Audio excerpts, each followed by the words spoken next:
The energy on set was incredible. I didn't actually work with any stuntmen on the set. We would love to. We just need the leads. So anybody out there, if you've got any leads for us, you can email us, you can call us. On the morning of March 12th, 2025, numerous major news outlets simultaneously reported Mike Wolfe, the prominent face of the reality television show American Pickers, had been sentenced to life imprisonment. The charges sound like the plot of a high-stakes thriller. Transnational artifact smuggling, concealed in evidence related to the death of a renowned historian, and manipulating the antique auction market worth tens of millions of dollars. To millions of viewers, Mike Wolfe had always embodied the image of a heritage enthusiast traversing across America to rediscover objects that carried the soul of time, but the truth revealed during a 46-day trial painted a different portrait, a cold, calculating man with covert ties to clandestine antiquities, trafficking rings from the Middle East and Europe. The story began on June 17, 2023, when police in Bloomington, Indiana, received a call from a neighbor reporting a strange odor emanating from the basement of Professor Harold Clemens' house, a retired historian who had taught at the University of Chicago and specialized in Civil War-era artifacts. When authorities broke in, they found Clemens deceased, lying on his back with his right hand clutching a small object, a silver pocket watch engraved with faint but readable words, RK 1887, for honor, not glory. At first glance, it seemed to be the natural death of an elderly man living alone, but that watch was something that should not have been there. Just a week later, the Savannah National Museum issued an internal memo that was soon leaked. The watch had once been part of the Battlefield Heritage Collection, but had gone missing in 2019 during an unexplained storage transfer. The incident had never been made public. The museum feared scandal until the item unexpectedly resurfaced in the hand of a corpse. This information spread quickly across social media, but what truly caused the situation to explode came from an anonymous Reddit post. A user named GearGhost82 created a thread on the antique hoarding subreddit. I swear I saw this exact watch in an unaired episode of American Pickers when Mike visited a farm in Kentucky. It was in his palm, and he even said, "This watch tells stories." Within 48 hours, dozens of people came forward claiming they had seen the same item on the show, or at least a similar clip that had circulated on YouTube in 2021, but was later removed. Other users added, "I saw it in a display cabinet at Antique Archaeology in Nashville last year. Might be the same one." In July 2023, the FBI quietly opened an investigation working with the International Antiquities Trafficking Task Force. The operation was codenamed Rust Rail, with its primary focus determining whether Mike Wolfe was connected to an illegal interstate and possibly international artifact trading network. One of their early leads came from an unreleased History Channel video leaked by a former employee. In the 14-minute footage, Mike Wolfe is seen negotiating the purchase of a set of military pocket watches from an unidentified man inside a warehouse near Paducah, Kentucky. By Elgin, yeah. It's an American manufacturer.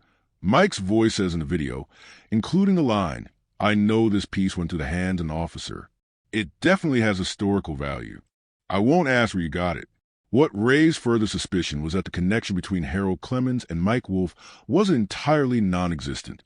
In 2017, Clemens made a brief appearance at a televised regional symposium on object history. In his introduction, he made a cryptic remark. Some artifacts should never be for sale. They carry pain no amount of money can buy.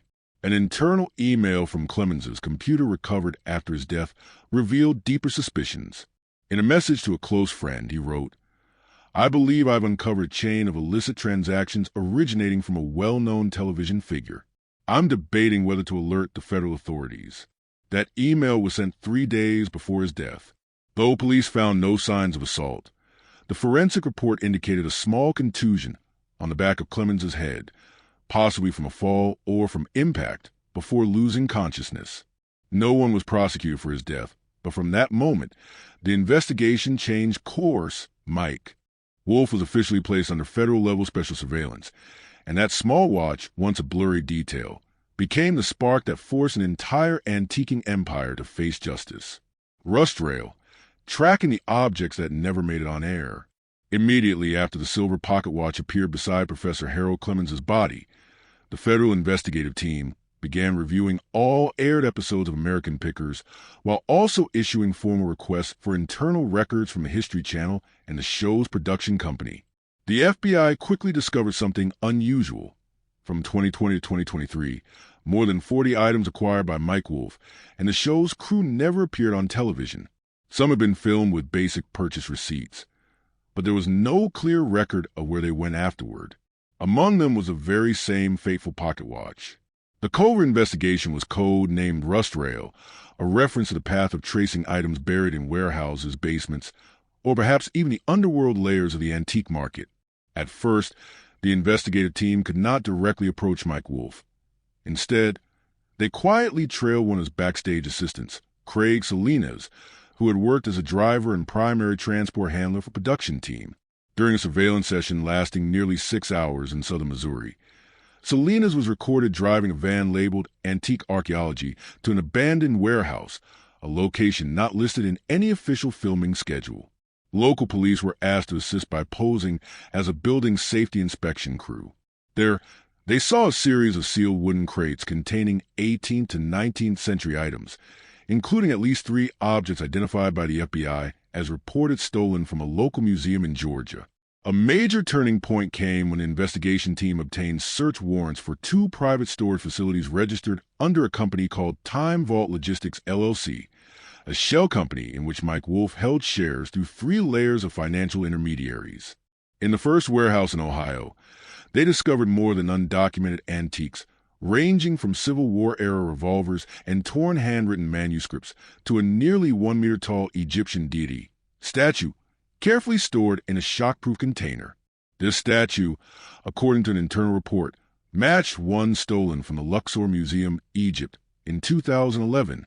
Following the money trail, the FBI found that Mike Wolfe owned at least 5 small companies incorporated in tax havens, such as Bismalta and the Cayman Islands. From 2016 to 2023, nearly $4.7 million U.S. had been moved between these companies through antique transactions, but none involved certified appraisers or reputable auction houses. Notably, a Swiss bank account under Wolfe's name had received a $150,000 wire transfer from an individual linked to the underground antique market in Aleppo, Syria, once accused of being a transit point for looted cultural artifacts during wartime. What stunned investigators was how Mike organized the entire operation. No official team member was responsible for transporting goods after filming. Everything was handed off to a third party with contracts signed through virtual fax apps and payments made in cash or cryptocurrency. The logistics coordinator was a man of Eastern European descent, his real name unknown, but saved in Mike's messages under the alias Memon. From November 2023, the FBI decided to infiltrate the network by approaching an antique shop previously visited by Wolfe in New Mexico. An unofficial meeting between an undercover agent and Mike took place on the night of December 3rd. In an audio recording later leaked during trial, Mike is heard saying not every item should be on TV. Some things are meant for those who truly understand their value, not the audience. Shortly after this meeting, the FBI executed emergency searches at 3 locations connected to antique archaeology, including a secret warehouse in North Nashville. There, they uncovered the List 17, a handwritten, coded document listing artifacts alongside symbols, black market prices, and transaction dates. Next to the list was a personal notebook belonging to Mike with a pencil line that read, "They will never understand this is about heritage, not money, but heritage cannot be an excuse to break the law." And with that much evidence from undocumented artifacts, shady accounts to notes indicating concealment, Mike Wolfe was officially named the prime suspect in what could become the biggest scandal in the history of American reality television. A tense trial and the verdict for Mike on January 9th. 2025, the federal trial of Mike Wolfe officially commenced in Chicago. Security was tight. Reporters crowded outside the courthouse. Many people held signs reading "Free Mike," still believing this was all a misunderstanding. But what was revealed inside the courtroom left most in silence. The 39-page indictment listed 6 main charges, including illegal transportation of antiquities, international trafficking of cultural heritage, tax evasion, obstruction of justice, money laundering, and indirectly concealing evidence in a suspicious death. The proposed sentence, life imprisonment, Without the possibility of parole, the prosecutor opened with a series of images and clips from never-before-aired videos in which Mike Wolfe appeared negotiating shady deals at locations not officially documented in the show. One of them showed Mike handing cash to a Syrian man in a Detroit garage in exchange for a small box containing unverified Roman coins. The prosecutor described it not as collecting, but as a commercial model built on legality disguised through the lens of television. A major blow to Mike's defense came from the testimony of Frank Fritz, Mike's former companion. During many of the show's early seasons, after stepping away from the show, Frank agreed to be a witness, and his words silenced the courtroom. He said, "We had once promised to only collect what was legal, but as time went on, everything changed. Mike became obsessed with things no one else had," he said, "to keep the show alive. We have to dig deeper, both literally and figuratively." Frank carefully recalled an incident in 2021 when they acquired a wartime diary in Arkansas. Mike later took it away, and no one knew where it went. But weeks later, Frank saw a copy of that very same diary on the black market, priced at 15 times more. The defense team offered little direct rebuttal to the physical evidence. Instead, they focused on portraying Mike as someone caught in a system he could not control, claiming all transactions were handled by the logistics team, and that Mike was a lover of antiques, not a mastermind. They argued the suspicious funds were legitimate income from private foreign collections, and the Swiss account was a lawful savings account. Mike Wolfe remained silent for nearly the entire duration of the trial. His gaze was somber, devoid of emotion.